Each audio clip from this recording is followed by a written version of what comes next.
Et bonjour à tous dans la vidéo d'Alexander Ultimate. Donc dans cette vidéo je vais faire une nouvelle série qui s'appelle des ancêtres gigantesques. Le principe il est tout simple comme dit dans le titre. Je prends des animaux actuels et je prends leurs ancêtres qui sont tout simplement gigantesques. Je vais d'abord commencer par deux des animaux qui sont mes préférés. Le crocodile c'est mon animal préféré. En deuxième il y a le requin et en troisième il y a le serpent. Mais comme j'ai déjà fait 6 fausses idées reçues sur les requins il y a déjà quasiment 2 semaines, là je vais faire, de toute façon je vais faire les reptiles et ça se fera dans 2 vidéos, même si ça sera pas la prochaine vidéo des gigantesques, des ancêtres gigantesques. Mais de toute façon il faudra que je complète avec le plus gros varan avec le plus grand varan et la plus grande tortue. Tout simplement. Donc du coup, je parlais, on va dire déjà du plus grand crocodile, qui est non le Sarcosuchus, mais le Deinosuchus. Je vais rester selon les dires des scientifiques, parce que moi je peux pas me permettre de dire que le Deinosuchus est le plus grand, parce que je n'ai pas retrouvé de fossiles comme tout le monde largement, et donc du coup, à nombreuses reprises on dit que pas on dit, mais les tailles des Deinosuchus et des Sarcosuchus sont les mêmes, qui seraient entre 10 et 12 mètres, et à deux reprises, j'ai vu que le Deinosuchus, selon certains scientifiques évidemment, c'est pour ça que je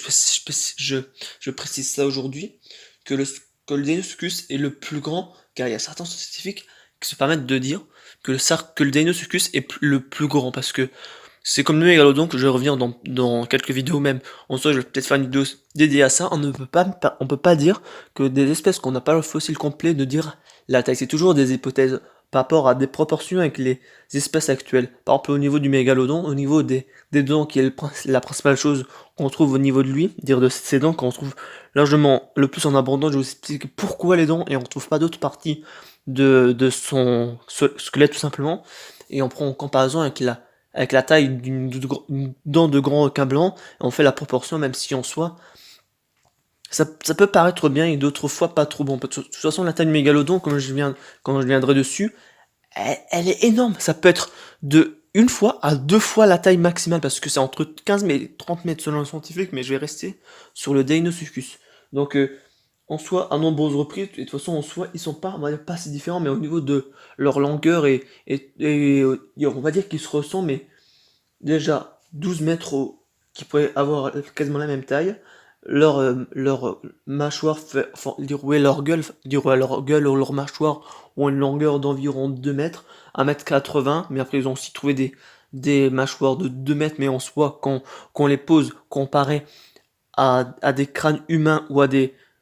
gueules de crocodile, quand je vais vous laisser plusieurs photos maintenant, c'est impressionnant de voir ça, même si la gueule du mégalodon elle est encore plus énorme que ça, mais en soi c'est largement impressionnant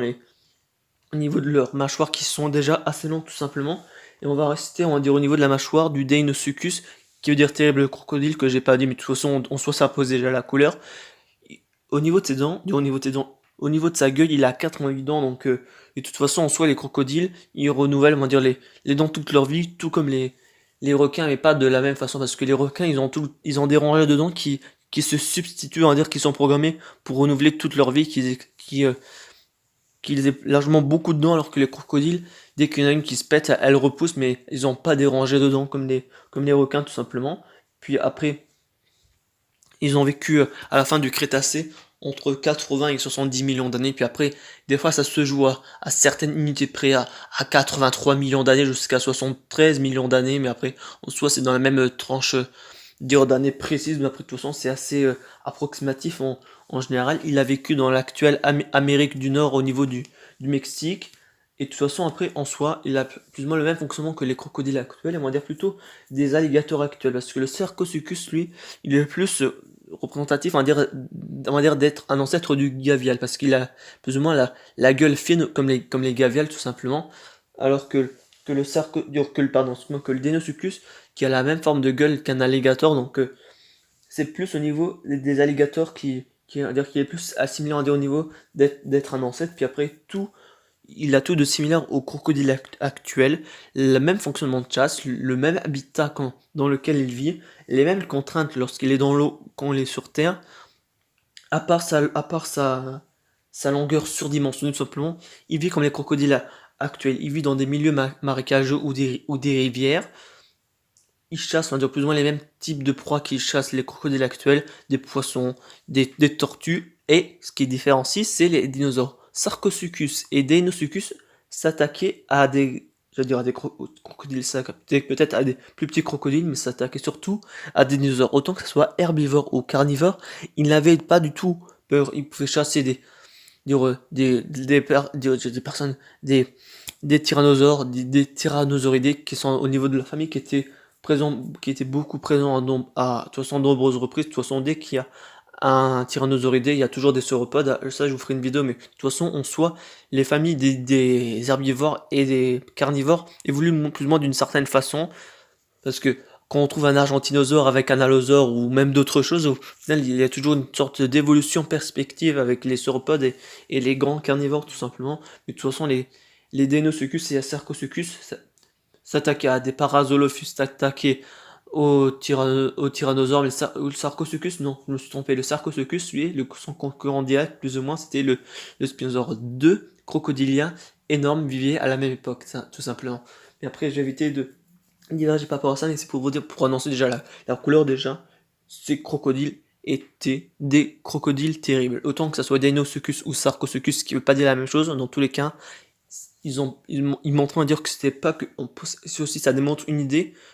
que je ferai prochainement, c'est que les dinosaures sont pas forcément, on va dire, les maîtres, on va dire, d'où, parce que peut-être si vous savez ou savez pas, en soi, en général, on a toujours tendance à dire que les dinosaures carnivores, c'est les plus forts, c'est eux qui dominaient et tout, mais en soi, les dinosaures ne dominaient pas tout, ils ne dominaient pas les airs ni les océans, parce que les ptérosaures et les reptiles marins ne sont pas des dinosaures, donc du coup, on peut pas dire que les dinosaures ne dominaient tout, mais après voilà, donc du coup, pas pour au niveau de Deinosuchus, je peux peut-être ajouter des précisions au niveau des crocodiles prochainement, mais en soi, je vous ai pas à dire de tout ce qui était énorme au niveau du Deinosuchus, mais de toute façon, je ferai déjà une vidéo prochainement sur les crocodiles, vu que c'est mon animal préféré, pour plus détailler, autant que ce soit crocodile du Nil, crocodile marin, alligator, gavial et tout, je ferai une vidéo spécialisée sur les crocodiles, et peut-être un peu mieux amené que d'habitude, parce que je bégaye des fois un petit peu, mais en général, j'essaye de bégayer un petit peu moins. Donc du coup, maintenant, je vais parler au niveau du titanoboa. Alors, le titanoboa, lui, c'est largement le plus grand des serpents qui ait jamais existé. Oui, oui, apparemment parler du titanoboa, je m'étais en train de me dire, parce que j'allais parler, on va dire, de la gueule qui se déforme du titanoboa, mais la gueule du Deinosuchus a la même force de pression que celle plus ou moins du T-Rex, parce que ils disent que la force de pression, selon les calculs, serait la même que celle du T-Rex, qui serait entre 5 et 10 tonnes de force de pression, qui serait déjà la force de pression la plus forte du règne animal, dure sur toute confondons toute période, mais en soi, je viendrai dans une vidéo spéciale d'un animal, d'un plus grand animal que le T-Rex, que c'est pas lui qui a la plus forte pression de tous les animaux, tout simplement. Donc du coup, on revient au niveau du titanoboa. Donc le titanoboa, déjà, les serpents déjà actuels, je peux déjà comprendre, tout comme les crocodiles peuvent faire peur, mais si vous avez peur des serpents, là vraiment, le titanoboa, il appose de la chose. Déjà, le titanoboa, il a une épaisseur d'environ 1 mètre. Ouais, ça peut presque rentrer dans une porte de chambre ou n'importe quel type de porte, mais déjà il aurait déjà du mal à rentrer déjà au niveau d'une maison, mais c'est pour vous montrer déjà que ça fait déjà 70 ou 75 centimètres de diamètre, que c'est impressionnant. Puis après,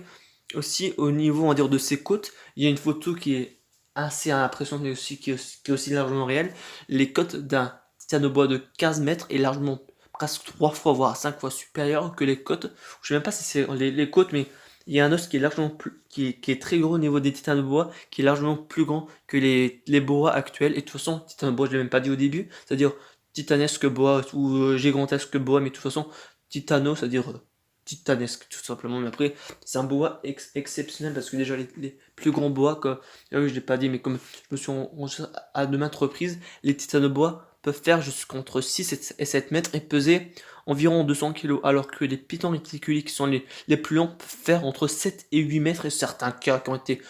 je sais même pas si c'est vrai, mais après il y a certains serpents qui s'approchent de la taille des 10 mètres, mais après ils sont plus longs que, je veux dire que courts, en fait ils sont plus lents, mais ils pèsent moins que les boas, mais de toute façon, le titanoboa, lui, il faisait entre 1 et 2 tonnes qui pesaient, donc ça pose déjà la chose, et tout simplement, je sais pas si je l'ai dit, mais ah oui, c'est là, il mesure 15 mètres de long, et sa vertèbre, ce que je vous disais tout à l'heure au niveau de la photo, je disais c'était les côtes, mais tout simplement, pas après, ça c'est la même chose qu'au niveau des serpents, il a la gueule qui s'élargit pour avaler des plus grandes proies, et c'est aussi la même chose que le Deinosuchus, il est beaucoup agile dans l'eau, mais sur terre ferme, il est super long. Et de toute façon, déjà, en soi, les serpents actuels ont déjà les problèmes là, mais de toute façon, tout ce qui est gigantesque, et j'en reviendrai peut-être quand la série sera finie, c'est que certes, les espèces pouvaient être gigantesques à l'époque, parce qu'il y avait plus d'oxygène qu'à l'heure actuelle, mais ça, c'était aussi un défaut parce qu'elles se déplaçaient déjà encore moins lentement que les espèces actuelles qui se déplacent